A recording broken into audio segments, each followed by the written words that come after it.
Okay, this is the working project, and as you can see here on the right, we have my phone sending values to the Arduino. And then here in the middle we have the Arduino receiving those values and turning the LED on accordingly. And when the potentiometer is turned, you'll also see that the LED blink speed changes. And as this all is happening on the left, you can see that it is all being printed out in the serial monitor using serial prints.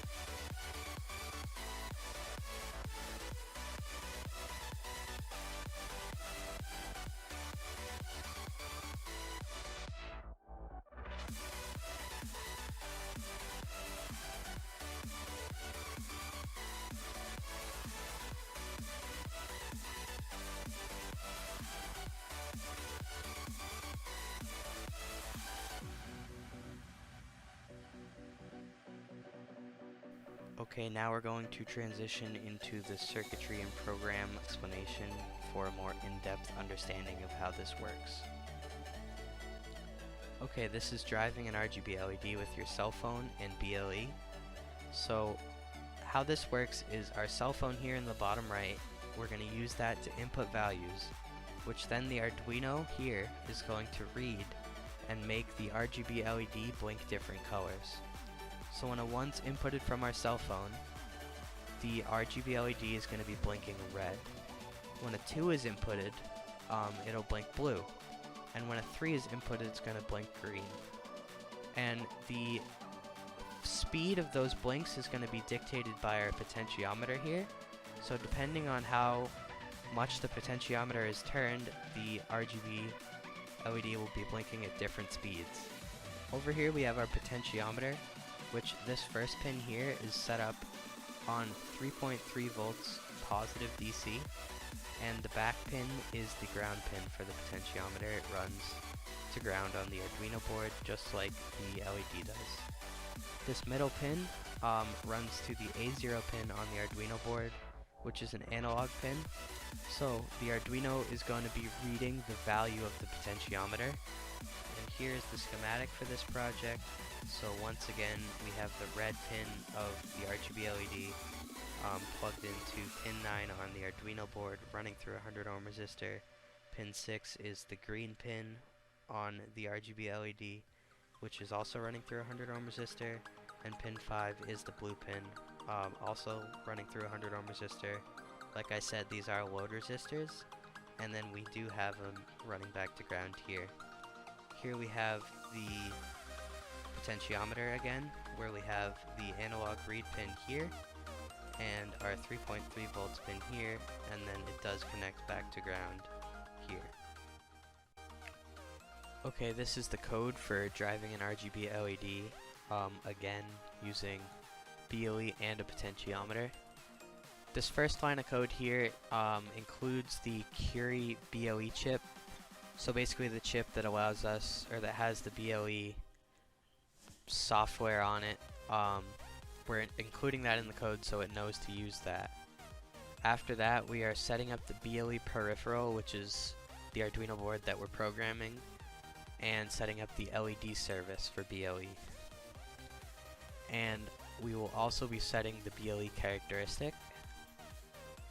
After that, we're creating variables for our pin numbers just so that it's easier to read in the code. It makes the readability better in the code. So instead of here, when we're setting our output pins, instead of putting a 9, a 6, and a 5 in here, we have red pin, green pin, blue pin, just because it's easier to read. And further in the code, it does get more complicated with these pins. And I think it's easier to read this way, so I set them up this way. And they are set as constant integers because we don't want that value to change, so they're just set to constant so that we know that they won't change by accident, because sometimes methods can change variables and constants doesn't allow that to happen. After that, we go into our void setup loop, which we have serial begin 9600, which enables serial prints at 9600 bits per second. And after that, we are setting the pin mode for these variables as outputs. Next, we are setting the advertised local name and the UIUD. So what this does is it'll show up on when you're using your phone to connect and change values. Instead of having it show up as a random name and you have to guess which one's which, now it's going to show up as Danny, so all you have to do is connect to Danny. After that, we're adding services and characteristics. That's what these two lines are here. And then we're going to set the initial value of that characteristic to 0, and then begin advertising the BLE service. Next, we're going to jump into the void loop, which will just run continuously after the program has been uploaded. And basically, this first line of code here is another variable for a pin. This time it's an analog pin, and once again it's constant, so we have it set as a constant.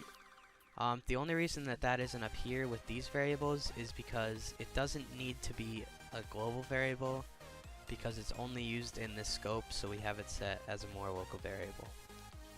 Next, we're going to listen for BLE peripherals to connect, and if one does, we want to print that connection out. So it will print out connected and then the MAC address that it is connected to. While central is connected, if a value is written into the characteristic that we previously set, we want to use that value to control the LED. So when the value is equal to 1, we want to jump into this while loop here, where we have int pot equals analog read sensor pin. So this uses the analog read function to read sensor pin, which is the analog pin that the potentiometer is set up on, and it's going to take that value of sensor pin and store it in the variable pot. So if the potentiometer is putting out a value of 500, it will be read and stored in here as 500. And then what we're going to do is print out that the color of the circuit, so 1 is equal to red, and then that pot value. So once again, let's say it's 500, the potentiometer is putting out 500, and it is analog red and stored in pot. It will print out red and then 500. Next, we're going to turn the red pin on. So red pin, digital write red pin high is equivalent to turning the red pin on. And then delay pot, so delay for the value of pot. So basically, if pot's equal to 500, then numbers in here are equal to milliseconds. So 500 milliseconds is half a second, so it will wait half a second. Digital write red pin low it will turn that pin off and then wait that pot value again, which if it were to be 500, like I've been saying, then that would be half a second. And here is that portion of the code working. As you can see, the 1 is inputted from the phone, and the RGB LED does turn red, and it also reacts to the potentiometer.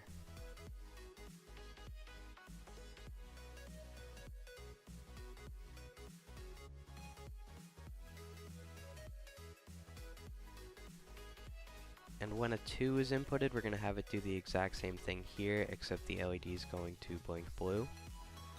And here is the blue portion of the code working. As you can see, when a 2 is inputted, the LED does blink blue, and when the potentiometer is turned, the blink speed does change.